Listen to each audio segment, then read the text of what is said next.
The one, the one, the one, the one. Bismillah wassalatu wassalamu ala rasulullah wa ala alihi ashabihi ajma'in. Assalamu alaikum wa rahmatullahi wa barakatuh.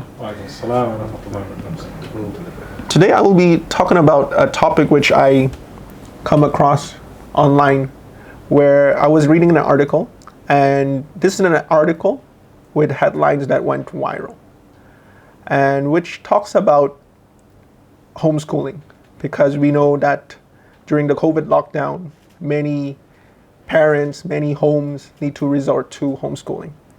So the study says, or the study finds out, that 50% of the men say they do most of the homeschooling, and 3% of the women agrees. And another study, when couples are asked how to estimate how much housework they do, and the combine of those is again more than 100%, meaning each couple mentioned that they have contribute more than they actually do. Okay, so basically, the woman, this is not a debate on whether who's right or wrong, right? But you might be thinking people want to just appear more helpful. But another studies that focus on the fraction of fights couples initiated or contributed, they add up again more than 100%. Meaning not only couples try to feel like they have contributed more, but actually they also feel like they cause most of the problems too. So why is this the case? So the reason could be because people are more likely to focus on what they've done, but not what the others have done.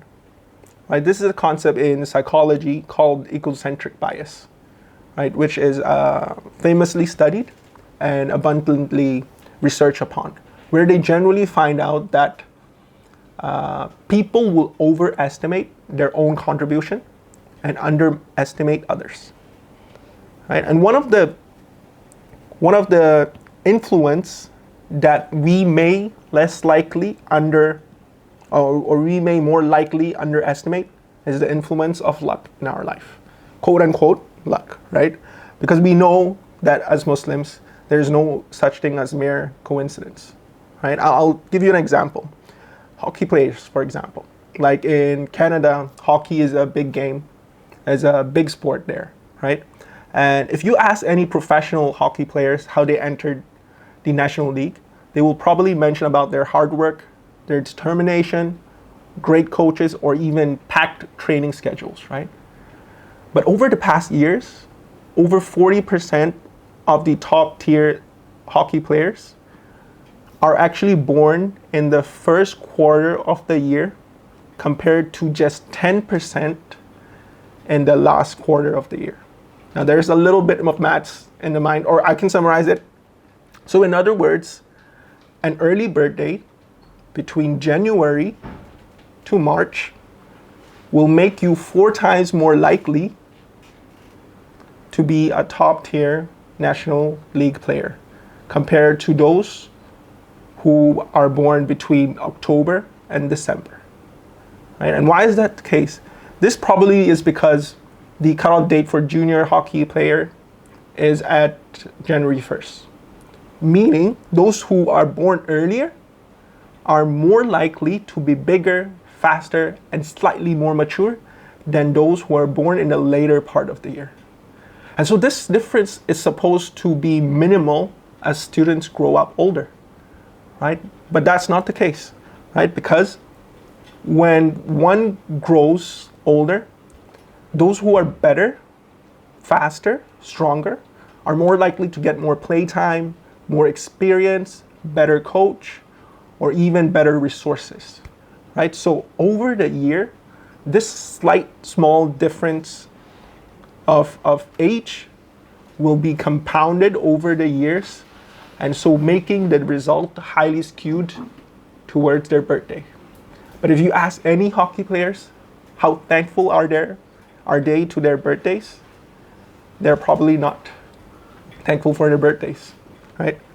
And so another perspective or another factor that is very significant to our success is the prosperous country we're born in. Let's take Burundi, for example. It is the country with the lowest gross national income per capita at around 720 US dollars, meaning around approximately 5,600. That means on average, people in that country earns around $5,600 per year. And so no matter how smart or how hardworking you are less likely to earn more than those who are in prosperous country, right? Or we can take a more local example. For example, nowadays we have online teachings, for example, Zoom meetings, right? Zoom classes. And I was reading the news article the other day where low-income families, because they don't have a computer, they have to resort to using their phones with small screen size and limited bandwidth, right? So many of the students, and some of them are in a household with multiple children, where they don't have enough phones to even conduct the classes, right? And when you think about it, this is a factor where we wouldn't really think otherwise, like owning a computer, where it's a common appliance in every household nowadays. But how lucky are we to even have one at home, right? And so another case is for cross-border students, where students have to cross-border from China to Hong Kong for school. With the COVID lockdown, all cross-border learning has been in complete halt for months now, right? And I was talking with my niece, who's in her primary school now, the other day, and she told me some of her classmates need to drop out from school because they couldn't afford to wait any longer for the border to open up. And when you think about it, how much more will they have to work? How much more time they need to put in order to make up for that differences they've missed out, which would or may compound year over year, right?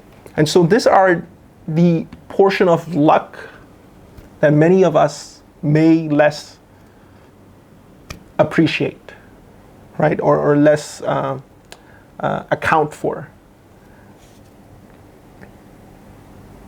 And so another manifestation of this concept, egocentric bias, is it will make people justify their position in the society, and especially for the wealthy, where they will attribute their success to their mere intelligence, effort, and perseverance, making them look down upon those who may earn less than them, right? And also makes them accept inequality easier, making them feel like they deserve it, making them feel like they are entitled to it.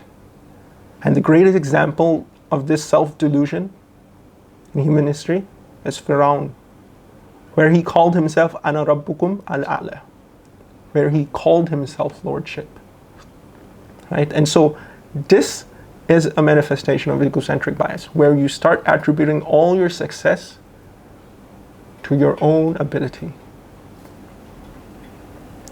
And when it comes to studies like this, like study of human psychology, usually they will carry a pretty negative connotation to begin with, where they will study the evil or the bad behavior of human beings, most of the case, and where they will try to understand human nature by through those lenses, right? But as Muslims, it is actually not befitting for us to think that we as human beings are created that way, right? It's not befitting for us Muslims to believe we're created that way, to less appreciate the things around us or the influence of other things around us, right? And we are basically created for success. And where do I get this from? And in a short and powerful surah, where Surah Tin, where Allah swears by the figs and the olive. Watini was zaytun, وَطُورِ سِينِينَ, by the Mount Sinai, وَهَذَا الْبَلَدِ الْأَمِينَ. And all this is just to make one point. And let's pay a close attention to what Allah swears by, right? وَطُورِ سِينِينَ actually refers to Mount Sinai, which Musa alayhi salam talked to Allah, right? وَهَذَا الْبَلَدِ الْأَمِينَ actually refers to Mecca, which is a secured place, right? And this may make what Tini was Zaytun a little out of place, because the next two mention or next two oaths speaks of places, but the first one speaks of food, right? Figs and olive. But in classical Arabic or in the past, a place is identified by its produce, right? So Ibn Abbas radiallahu anhu actually mentioned that when Allah swears by the figs, it actually refers to Noah alayhi salam when he built the first masjid in Al-Judi, right? And so that's where the place refers to, right? And what Zaytun actually refers to Jerusalem, where Isa alayhi salam is sent, right? And when it comes to oaths in the Quran, right, it's very important to, of course, study every oath individually to see the significance of what Allah swears by. But when Allah swears by something, it is actually to make a point. So when Allah swears by this tree, you can consider them as places, right? When Allah swears by these three places, it is to make one point. And this point will justify the subject to come. I can give you an example, like when Allah swears by time, wal asr, innal insana fi khusr. Like, so time itself is an oath that would support the point that will follow. Meaning, time itself will support that human beings is indeed at loss. So time itself is an evidence, is the greatest sign of human beings being lost, right? So that's how oaths actually can be understood in the Quran. So when Allah swears by the figs and olives and Mount Sinai and the secured cities, these three places, it is actually to make a point to come. Because these three places, when you pay close attention, they are places where the 5 greatest prophets were sent. Nuh alayhi salam, Musa alayhi salam, Isa alayhi salam, Rasulullah sallallahu alayhi wasallam, and Ibrahim alayhi salam, right? Because Mecca can be attributed to Ibrahim alayhi salam also, right? And all these is to make one point. لَقَدْ خَلَقْنَا الْإِنسَانَ فِي أَحْسَنِ تَقْوِيمٍ, where indeed we have created mankind in the best form. Right? So meaning that when Allah swears by places where the greatest prophets were sent, is to show us we as human beings are created in the best form. And these prophets will forever remain as the best example for what we as human beings are capable of in terms of goodness. Right? So it's not befitting for us to think otherwise. Okay? And when we look further, then your next question might be asking, so then why would majority of the people,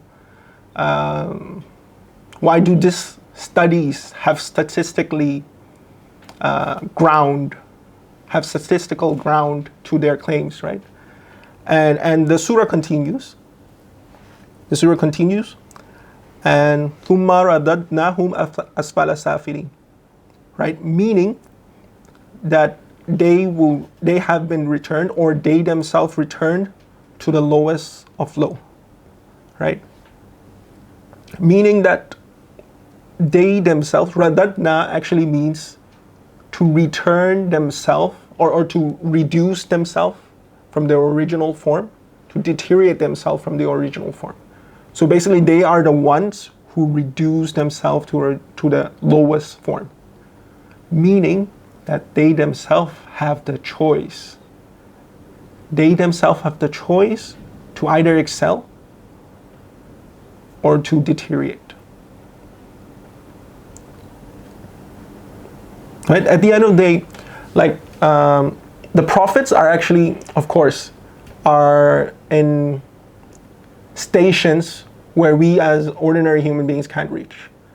But at the same time, Rasulullah sallallahu alaihi wasallam, in Surah Kahf, for example, the last ayah in Surah Kahf, "Qul innama ana basharun mithlukum," like Allah asks Muhammad sallallahu alaihi wasallam to declare that he himself is like a man, like you, right? So these prophets are forever an example for us to aspire to, because they themselves are the examples for which we can live up to, right? But yet, majority of the mankind will choose to reduce themselves to the lowest of low. One dua where it's recorded in Kitabul Zuhd in Imam Ahmad rahimahullah book, right? And Umar ibn Khattab radhiyallahu anhu was once walking in the marketplace, and he saw a man making dua, where he was making dua, "Oh Allah, make us amongst the few. Oh Allah, make us amongst the few." And upon hearing it, Umar was very surprised because he'd never heard of such dua. So he asked, so what kind of dua is that? Where do you get that from? Right? And that's when the men told Umar ibn Khattab radhiyallahu anhu that, haven't you read from the Quran that few of my servants are grateful? And Umar, upon hearing it, he admonished himself, saying that the people are more knowledgeable than you, Umar. And he himself made that dua too. Oh Allah, make us amongst the few. And so when we look at further, that most people in the Quran are described as not knowing. They do not know. They do not give thanks. They do not believe. They're defiantly disobedient. They're ignorant. They turn away, and they do not reason, or they do not listen. Right? All these negative connotation is attribute to the majority of the people. Right? So that's why it shouldn't surprise us when studies of psychology have such statistical ground to their claims, right? But at the end of the day, remember, brothers and sisters, we as individuals can always have the choice to make the right choice. Because the surah continues, إِلَّا الَّذِينَ آمَنُوا وَعَمِلُوا الصَّالِحَاتِ فَلَهُمْ أَجْرٌ غَيْرُ مَمْنُونٍ. Except, so they return themselves to the lowest of low, except for those who believe and do righteous deeds. And when it comes to beliefs, I want you to pay attention in the past prophets, where they're given miracles which are more apparent to the eyes. Like, say, for example, Pharaoh, right? He's been given a lot of wealth, a lot of power, a lot of status in the community, right? Imagine other kingdoms would send their princes to Egypt to learn, right? That's the status where the kingdom of Pharaoh once held, right? And Musa alayhi salam was sent as a prophet to guide the people there, right? And even Allah himself called the signs Musa alayhi salam carries as al-ayatul kubra, great signs, right? He's been given great signs to the people of Pharaoh.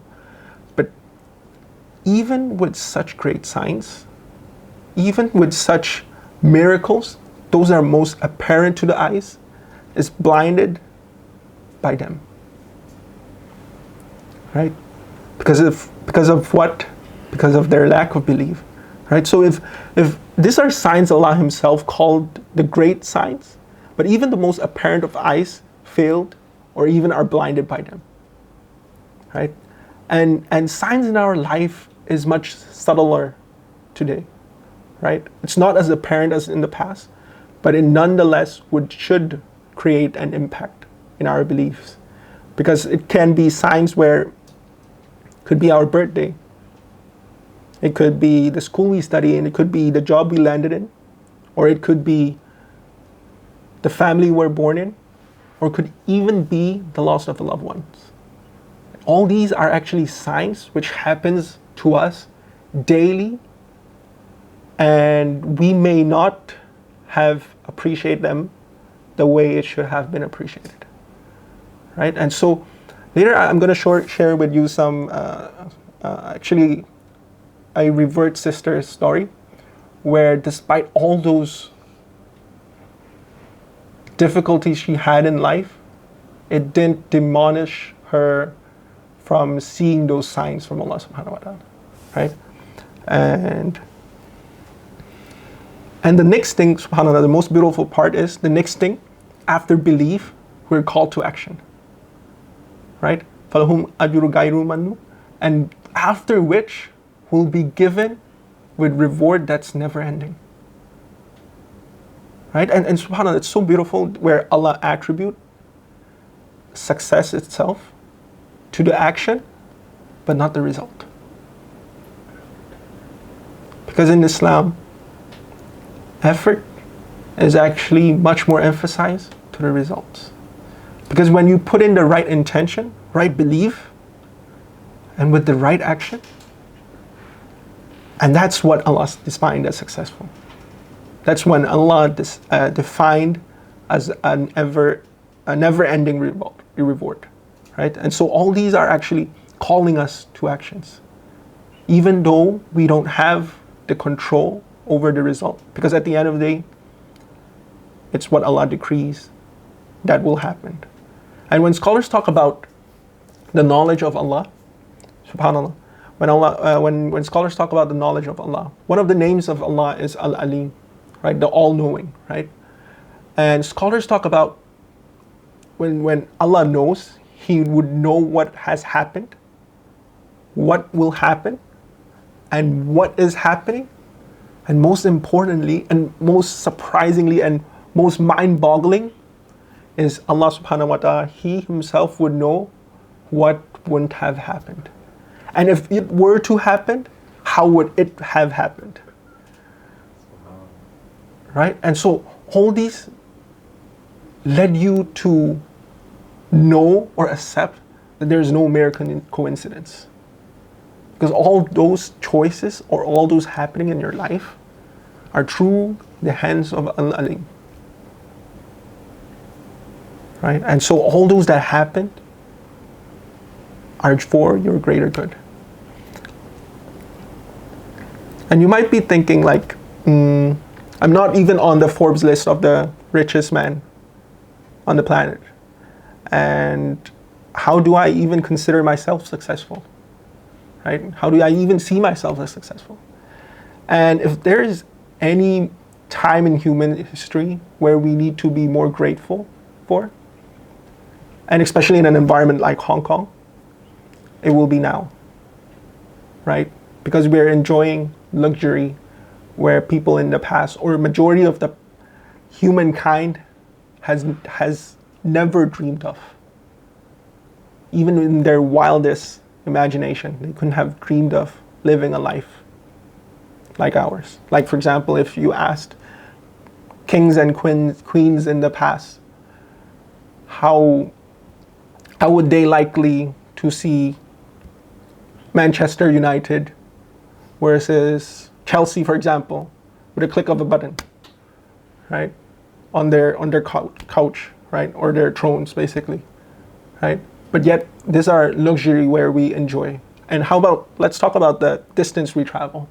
Like kings and queens in the past, where they need to travel for miles or hours or days on a bumpy horse ride, we can now accomplish them in like minutes of MTR.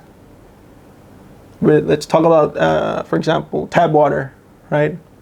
With an opening or turning on the switch or the tap gives you clean water that traveled miles away, right? All those luxury actually are some blessings we will never recognize in a society like Hong Kong, right? Because if Pharaoh was blinded by his entitlement, then we living in a time like Hong Kong, or we living in a place like Hong Kong in our times, then it's so easy, or it will be easier to fall into such entitlement, right? Even though we may not be the richest man on the planet, but we've been given a lot where we fail to acknowledge or recognize.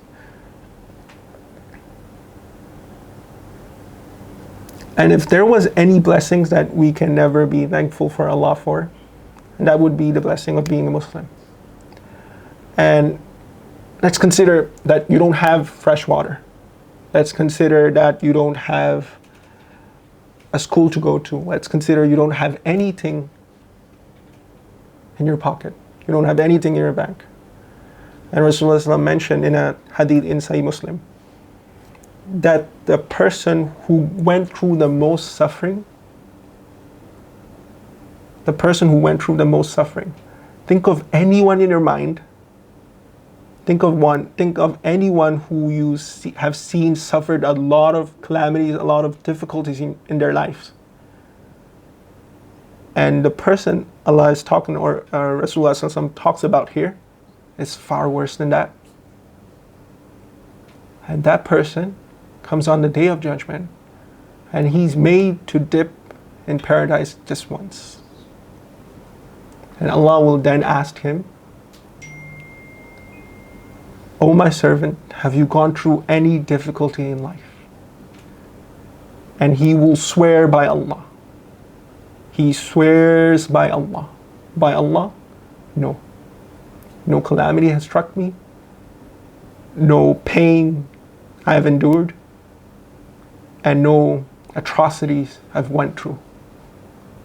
Right? Just one dip in paradise made him forget all the sufferings, all the difficulties, all the pains they've went through. And if there was any blessing we could ever be more thankful for, it will be the guidance that most of us are born into. Most of us are born into. And so, if there was anything we couldn't think of being grateful for, and how should I put it? If there's anything you can't be grateful for, then you should at least be grateful for Islam. Because I've known of friends, reverts, who've hid their Islam for 3 years without letting their parents know, because in fear of what consequences it may bring. For 3 years, hiding from their closest relatives, closest family member, right? But how easy we've gotten it. Right? And so I was about to share with you a revert story, right? And this sister, Hafidullah, may Allah preserve her, she's from Taiwan, and her story is so well known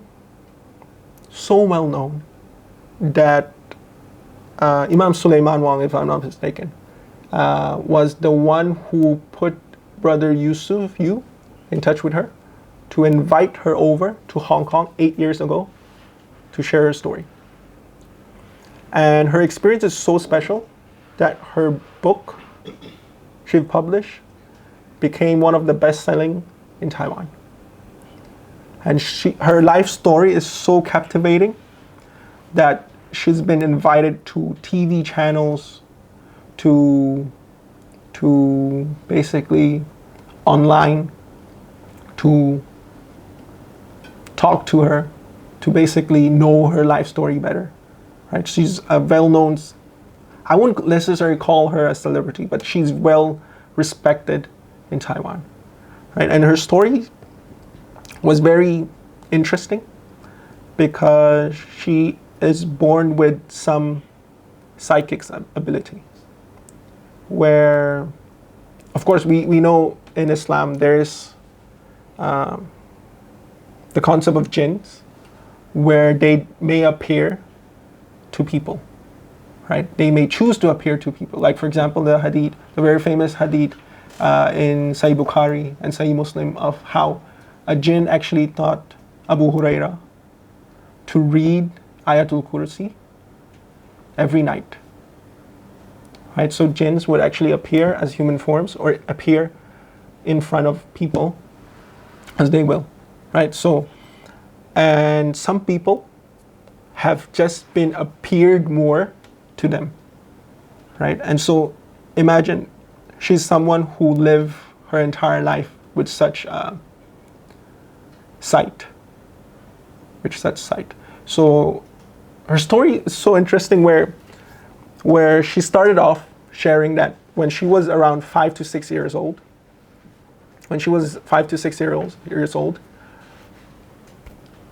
her parents would occasionally take her out for a walk, especially during dawn, right? During basically Maghrib time and also Maghrib time, basically Maghrib time, right? And she questioned her parents when she grew up, right? Why would you take me out for a walk every time when the night approaches, right? And her parents replied, not because like kids need a walk, but because they are in fear.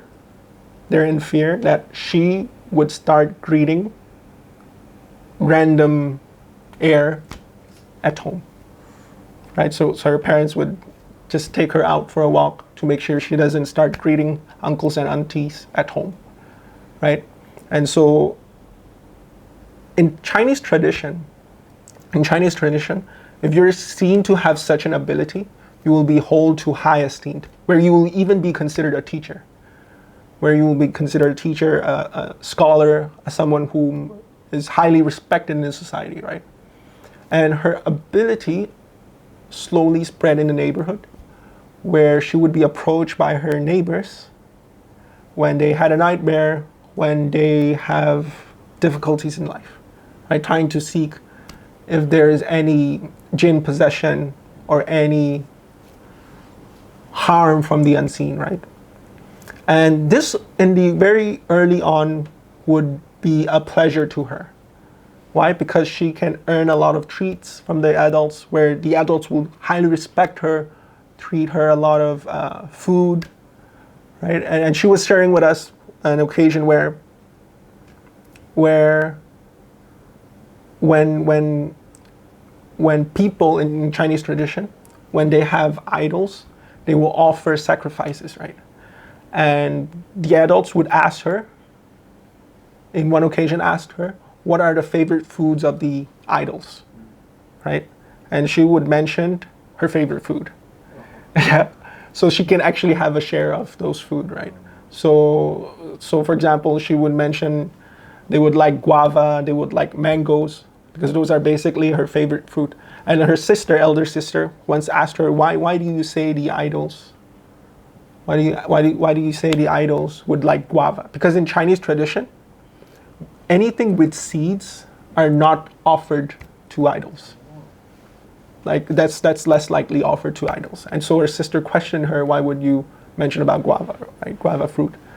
And that's when she frankly replied that that's because it's my favorite fruit to eat, right? And so when she was young, it comes in with a lot of joy too, right? And in Chinese tradition, people with such an ability are usually considered as someone esteemed, right? And so they would give her a lot of treats and give her a lot of rides to different places. But it's not the most pleasant experience to her too sometimes, because that would be her childhood gone, where she's not asked to do anything else except to treat those who feel possessed, right? And she mentioned about as her news spread in the neighborhood, they even started, there's so much followers, where she started a temple herself, where nearby her house. Originally, neighbors would actually come visit their house occasionally, but there's so much followers that they decided to start a temple. And when she was describing the temple, subhanAllah, it's very interesting because when she talks about the temple, she mentioned about those traditional Chinese temples would try to have a lot of idols on it, as much as they can, because that is to make the people who visit to find their favorite idol there. Because if they don't find their favorite idol there, they will consider it, how should I put it? They don't have any fate related to that temple. So they try to have a lot of idols there to attract visitors, right? And so it leads her to many happy things, but at the same time her childhood is gone. And especially when people approach her, they don't have the best intention. Meaning the adults would actually sometimes approach her to ask the idols, what's the next lottery number, right? And sometimes she's even forced to go vegetarian because she can better communicate with the idols, right? And so sometimes she's even made to say what the adults like, but not what she actually sees, right? And so when they have an idol presented to her or in the temple, like they will be describing, or of course they see the idol through what they have carved out, right? But she sees a different picture, right? She sees a completely different gender person. And when she is upfront about it, she's been scolded, she will be reprimanded for saying such things, right? And slowly but surely, as she grows up, she started rejecting of what they're doing. Imagine, all they asked of majority of the time is lottery number. And if the idols got it wrong, they will replace it. They will replace the idol. And some of the exegesis that they do are actually fake, because some of the exegesis, some people are actually perfectly fine, but since they've came for a visit, she needs to perform some ritual act to at least satisfy the person, right? And so all these happened in her childhood. And as she grows older, she started thinking to herself, why would she need to go through all those lying, all those fraudulent, right? And so she has this inner conflict in her. And it slowly grows larger by day, right? And until it reaches a point where she was in her uni days, right? Where she was even told off to not go to uni. Because being in that position, in that temple, could basically earn you 70,000 Taiwan dollars a month. That's actually far more than what any uni graduates would earn, right? So the adults actually want to force her to stay in that temple and to serve the temple, right? To serve at the temple. But then she stopped seeing the point, because it's about fraudulence, it's about lying. And so she wanted to escape that atmosphere, that environment, right? And so she tries to make a point. Like, I will stop making all those fake exegesis. I will stop making all those lottery numbers questions, right? And she just want to escape that environment. But then the adults, of course, didn't allow that to happen, right? So she was forced to stay in the temple continuously, right? And until one day she met another jinn in a different town in Taiwan, right? And that jinn actually specializes in Chinese medicine. Yeah, that jinn actually specializes in Chinese medicine. And then she was told that jinn basically lost his job. And he even has a name. So funny. The jinn actually has a name, and she would actually call that jinn Mr. Lee, right? And he knew Chinese medicine, and since he lost his job because of the advancement of Western medicine, right? And so they decided to collaborate. So that jinn will actually teach her or instruct her to treat the ill or treat the sick, and that actually make her slightly better. Because when it comes to this ability of hers, in Chinese tradition, they actually consider it as a calling.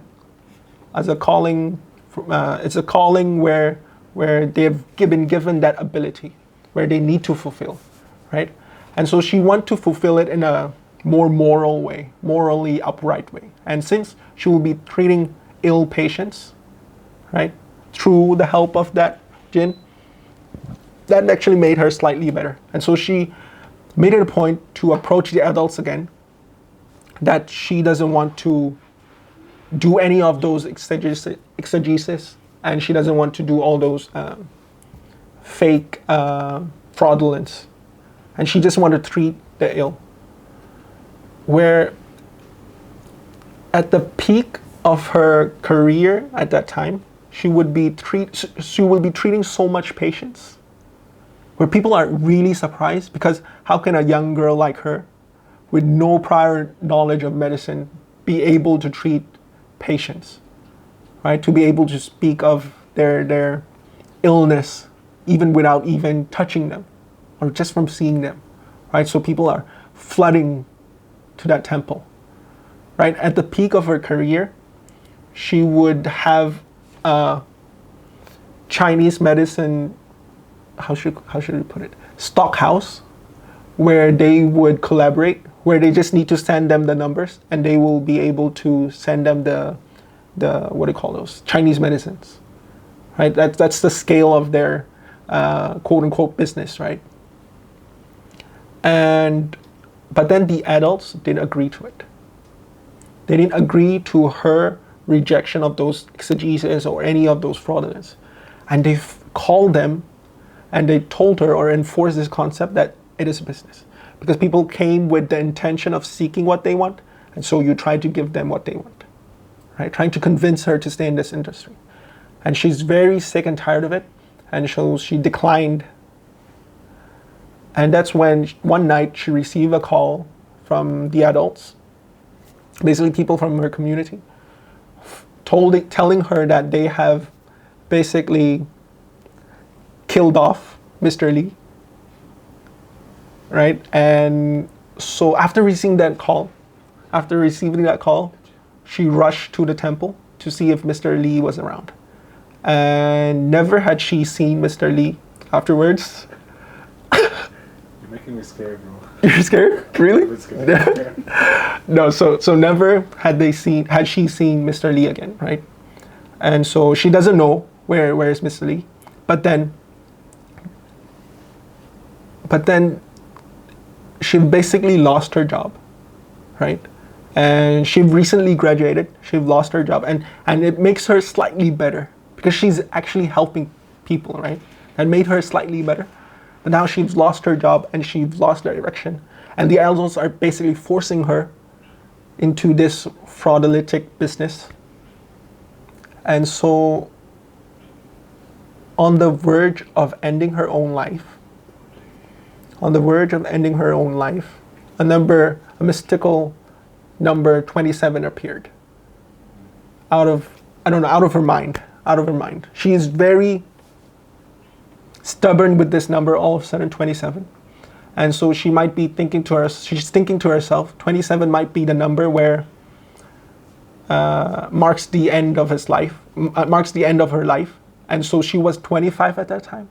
And so she was telling herself, since you just have 2 more years to live, so why not wait till that 2 years time to come, and while live her life the fullest, right? Try to escape the environment. So she enrolled herself in postgraduate, where she studies religious studies, and she went on getting a baseball referee license, and she did a lot of volunteer work. So basically she's living the life she wants to lead, right? Out of those fraudulent business. And of course, the adults didn't allow that to happen. So one day, they've called her up to negotiate, right, as a final negotiation, where the community leaders at that time called her up to the temple. And she also recognized that this will be one and for all, once and for all deal, where she needs to stand up against such business, right? And so she received the call, and on her way to the temple, and she remembered vividly, it's a bright sunny day. And despite having lived in the temple, having served those idols,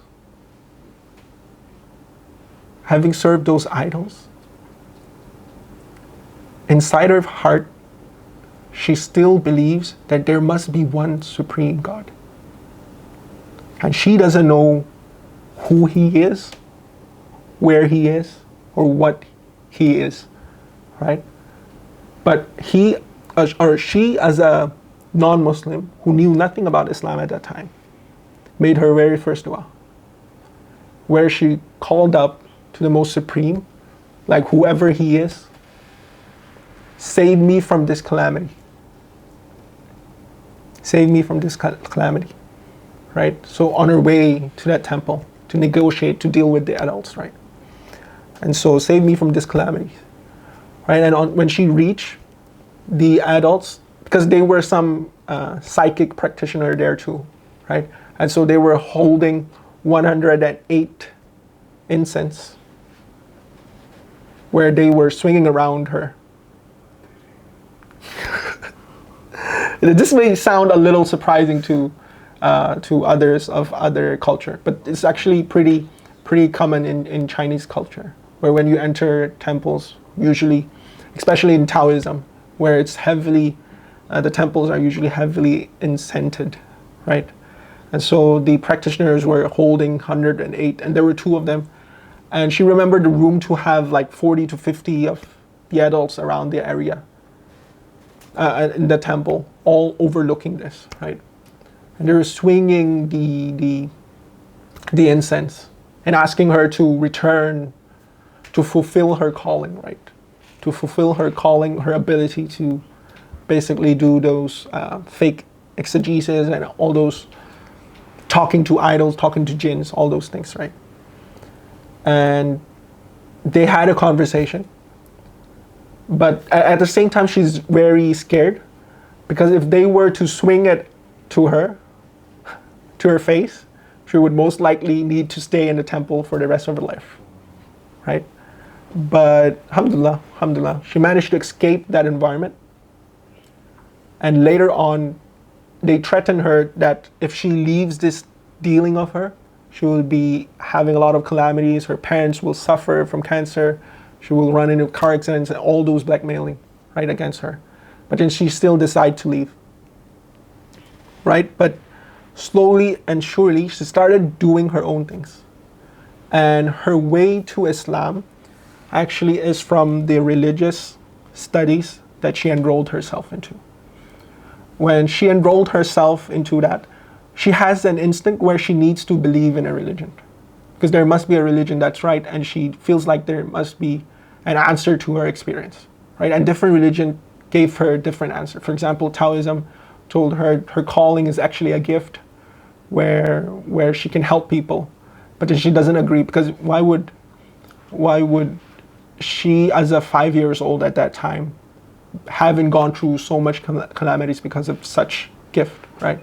Or Buddhism will actually tell her that her experience is basically because of reincarnation, right? Because of the bad things she have done in the past life, or the good things she have done. That's why she's been given this gift or this suffering, right? And then she thinks to herself, why would a 5 years old girl again have to go through all this suffering while not remembering what she's done, right? And so this doesn't make sense. And then she studied even other Western religion, Catholic, Christianity. And then in one occasion, that religious study had a mosque visit. And it was during the month of Ramadan, where she was made to visit the mosque.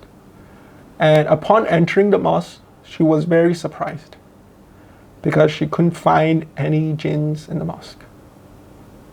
Because usually places of worship, like she visited church, visited temples, usually it's an environment that's filled with the unseen, basically. Filled with the unseen. But then upon entering the mosque, she couldn't find any, right? And it was during the month of Ramadan, right? And so the visit was actually made where students were asked to visit the mosque during Ramadan and join the Muslims for iftar at that time. Right? Many of the students left after iftar, But then she and her other classmate decided to stay for the prayers too.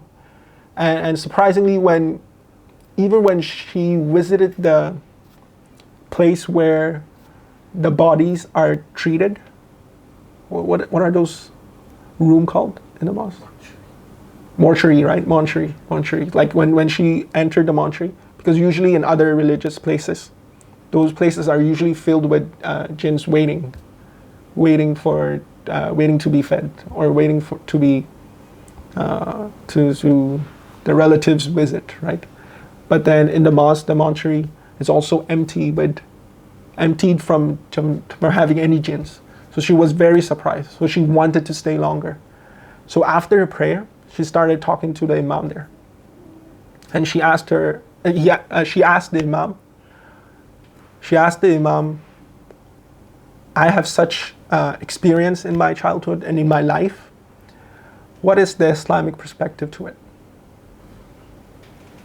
Right? And that's when the imam mentioned about it's actually what Allah decreed. It's Allah's decree. And there are people in the past who have such experience too. And it's not to any surprise in Islam, basically. It's not something new, it's not something surprising to Islam.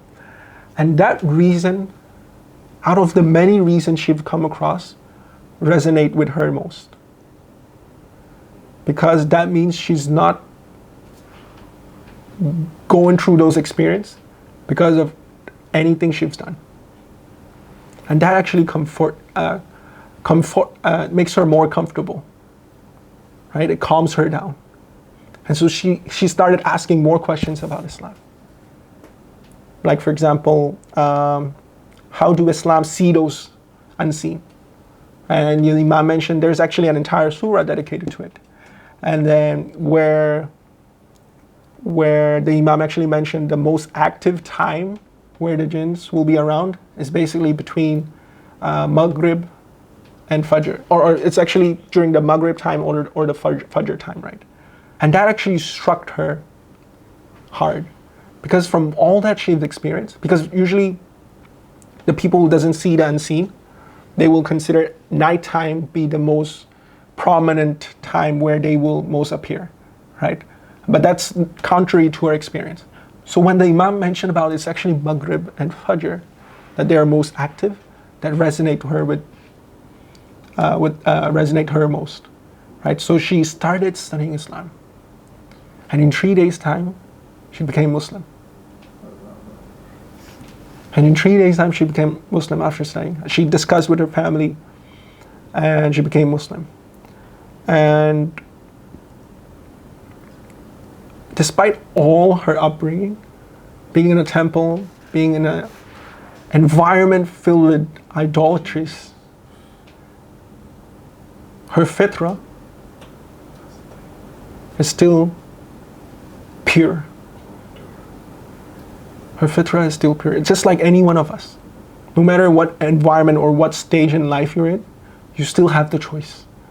Like, you still have the choice to go back. And when it comes to her experience, she was once approached by a person, why did you become a Muslim? Why did you even decide to take this step of taking the Shahada, right? And she replied, asking herself, why shouldn't I be a Muslim instead of the other way around? Because all those experiences gone through is perfectly explained by Islam. And so in her talk in Kalum Masjid, she was asked, and she, wasn't a question, but then she mentioned herself that if this ability of her is a calling, then her calling is to actually call people out of those idolatries practice. Because Taiwan is a place where, or any Chinese society, where those fraudulent claim of how they worship an idol that gave them a lot of wealth, how worshiping an idol would give them a lot of prosperity, right, is so prevalent, where you can open any TV channels And you will most likely come across a program that talks about those myths, right? And so it's highly celebrated. And she mentioned about her calling could probably be to demystify those claims. And so that's why she make it a point to use her experience, not against her, but to her favor. So that's why she would appear on TV programs occasionally to demystify those claims, rumors are spreading. Right? That's how she make use of her experience. And most importantly, when she became Muslim, it gave her the courage, gave her the confidence to pursue her favorite baseball games, right? So she decided to be a baseball referee where she would train herself. And she herself mentioned,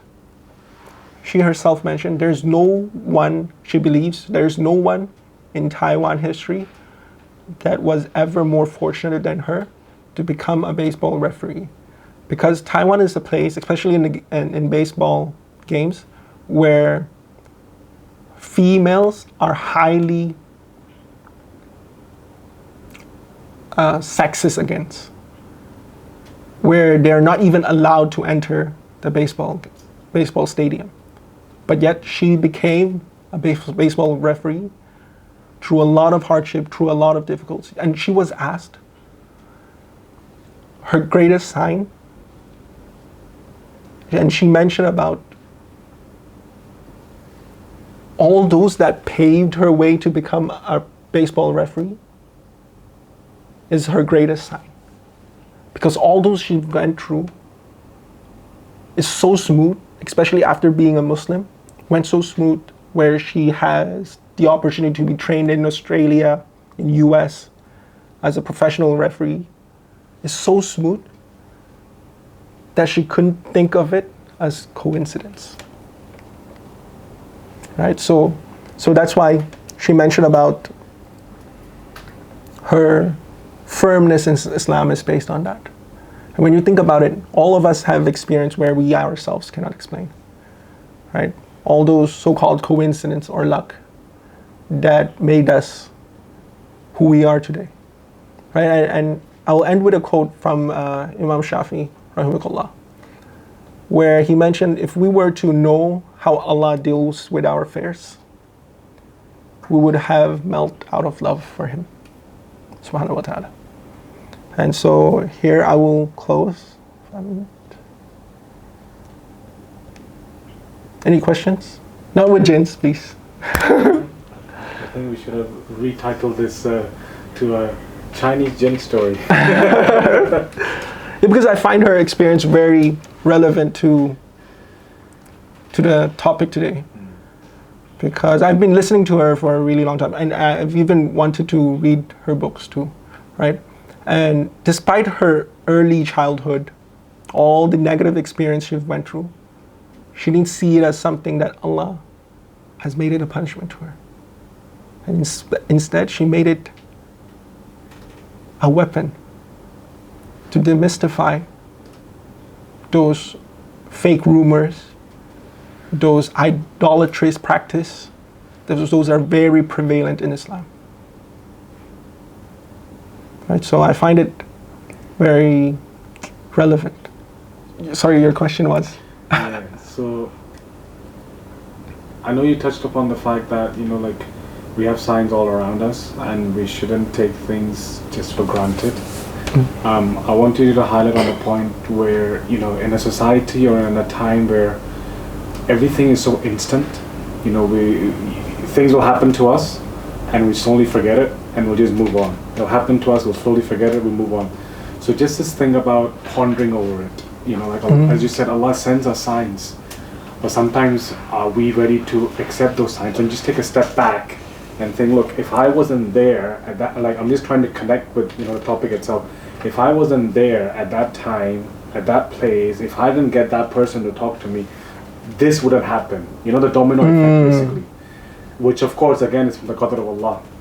But I guess sometimes for us, we need to take a step back and think that how beautiful is Allah's planning. Right? So Can you maybe highlight on that, like that when we do things that we should always take a step back and think as well, like how, like it was from here to here, who made it all that happen? We look at the result. You talked about we shouldn't think, but sometimes I think we should look at the result as well. That this result came from all of that. So all of that happened by Allah's qadr as well. So to appreciate that, I guess. Do you understand what I mean? So your question, I'll try to summarize it. So we've been given signs, and sometimes they happen too quick, Yeah. especially in the pace we're in, like Hong Kong. Sometimes it happens too quick for us to re-ponder upon them. So what's your advice in order to better appreciate the signs we've been given? I personally actually would start off with stopping by and appreciating who made those signs appear. Of course, it's true at the end of the day through the qadr of Allah. But when you think about it, it's usually done through somebody. Right? Let me share with you an experience. When I was in my studies, I was using an experiment device, and it's very, how should I put it, technical, and inside of which, where I need to use an electron microscope to study how, when a material is pressed on another material, how would it behave, basically. And so that tip of that indenter, we call it indenter basically, is so small but very expensive because it's made of diamond carved out, and then it's very carefully calculated. So a single piece of those things would cause up to few tens of thousand Hong Kong dollars. Right? And one occasion, I accidentally dropped it on a carpet floor. I accidentally dropped it on a carpet floor. And I started searching for it for hours. I couldn't find it. And there was one technician around who decided to join me in the search, which is,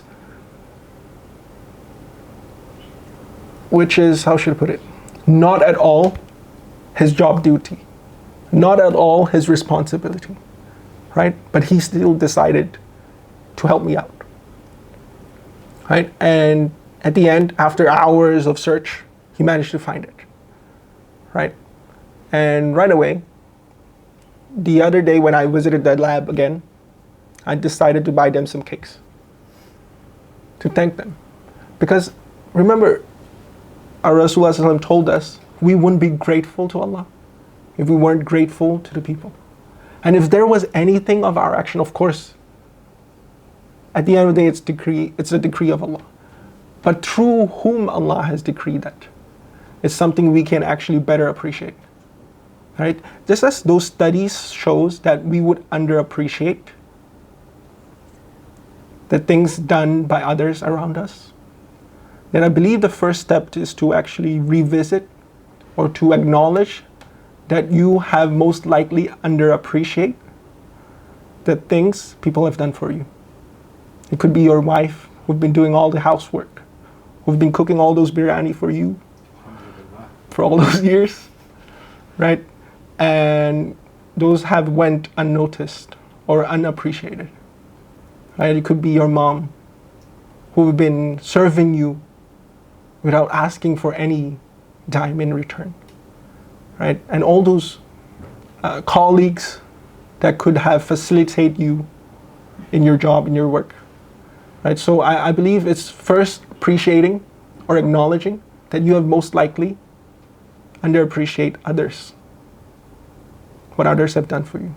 It's the first step to better appreciate those blessings.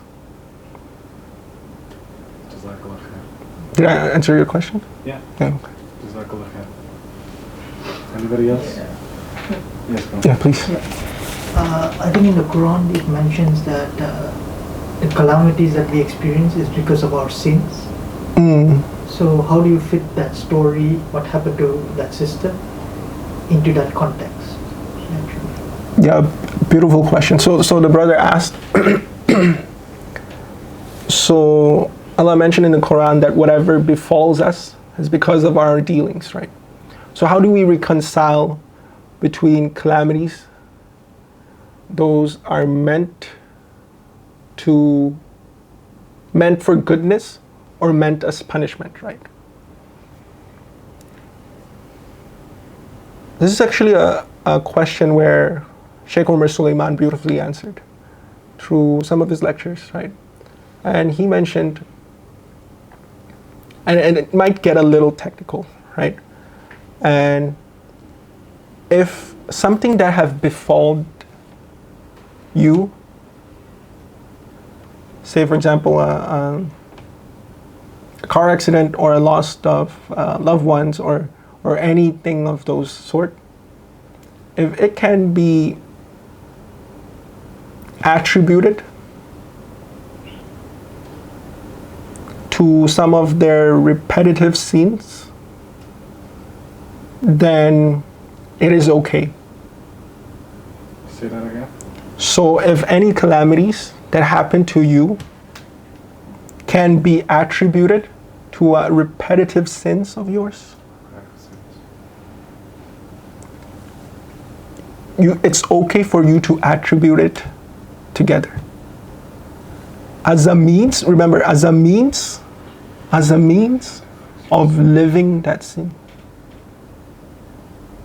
Not as a means to make you despair. Not as a means to make you despair of the mercy of Allah. Right? If it takes those wake-up call to wake you up, then so be it. Because it's always better to be woken up now than in the next. So if it takes a calamity to wake you up, then it's okay to attribute them together as a means to leave those sins. But at the same time, it's very intricate because it's so easy to fall to the extreme, where there are both extremes, where you may fall into an extreme where you attribute not at all anything that have happened to you to your own dealings, which in itself is problematic. Because we know that our dealings will have a share, will have a consequence in this life and in the next. Right? And another extreme is where we don't, where we keep attributing all our calamities to our sins. Right? So you need to find that balance where you attribute your pains to your suffering on the basis of living it. Yeah. So it has basically two parts: collective and individual. Collective musibah or calamity has a different explanation, and individual level has a different explanation. Yeah. The Quran, which has an indicated, is in general collective one.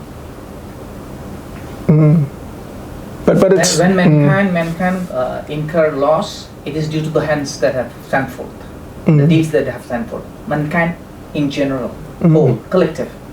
So it's a divine decision comes in. What is the outcome? To turn them back to God.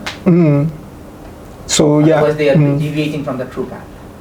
Yeah. So the brother mentioned, so it could be generally classified into two categories. Sometimes as a community. Yes, as a community. So this is a communal obligation. If we fail to fulfill those communal obligations, we as a community will fail to live up to the expectations, right? And if calamities send our way, then it's a means to bring us back to Allah as a community. So when you brought the subject of gene, I have particular interest on that.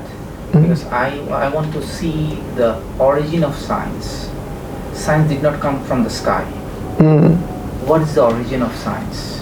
If you trace back, you have to go to the reign of King Sulaiman.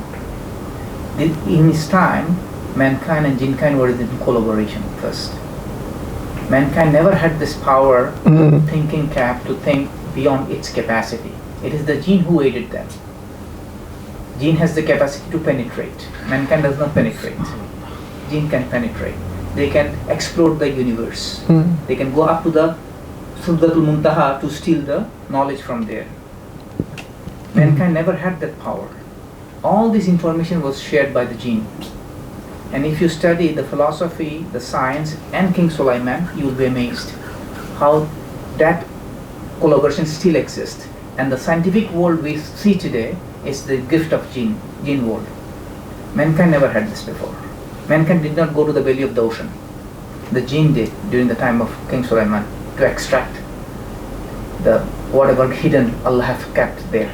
So mankind first penetrated the ocean during the time of him. And jinn have the capacity, I said, to explore the space. That was shared with mankind. So mankind developed from there. During that time, Allah said they were under King Sulaiman's control, but under my command. Allah still has that command of this collaboration. The collaboration still exists, but King Sulaiman is only out of the scene now.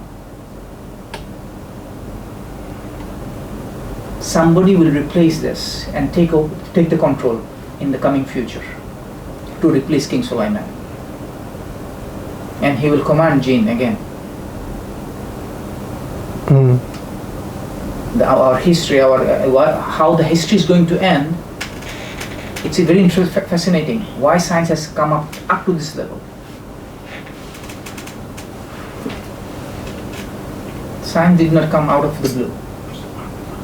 Science is the origin, a point where it started. And mankind did not get any information other than to come up to this point, other than the help from the jinn. So the alliance of jinn and mankind is still there. I was just thinking about his point as well. You know, like when you get a calamity, that either it could be a punishment or it could be a test. Right? So like you said, we should be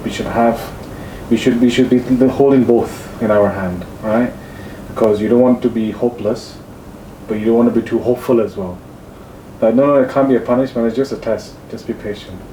But at the same time, you don't want to think, you know what, it's a punishment, you know, and you just go to despair. So I think this is where the Muslim comes in, right? The Muslim attribute, the characteristic that we're told that, you know what, like we're told to live in hope and fear of Allah. You're hoping for the mercy of Allah, but you're fearing Allah's wrath as well. So I think this is where that calamity is how a Muslim should view it. Can we view it like it's a purification of sin? It can be. It can Definitely. lead you to Jannah. Can be. And It can be. You know, like we're told that, you know, for a Muslim, no calamity strikes except that our sins are forgiven. You know, calamities can be a blessing. Not can be. People on the, disguise. you know, Yom Al Qiyamah, they'll be like, you know, we wish our skins were cut for what we are given, but the people who were suffering and they were patient and they were given the reward, and they would wish that we were cut by that. So, I mean, that's a huge thing. So Every calamity. it takes, but that's when, of course, you know, yeah, Is a blessing. it's yeah. I think we can end here.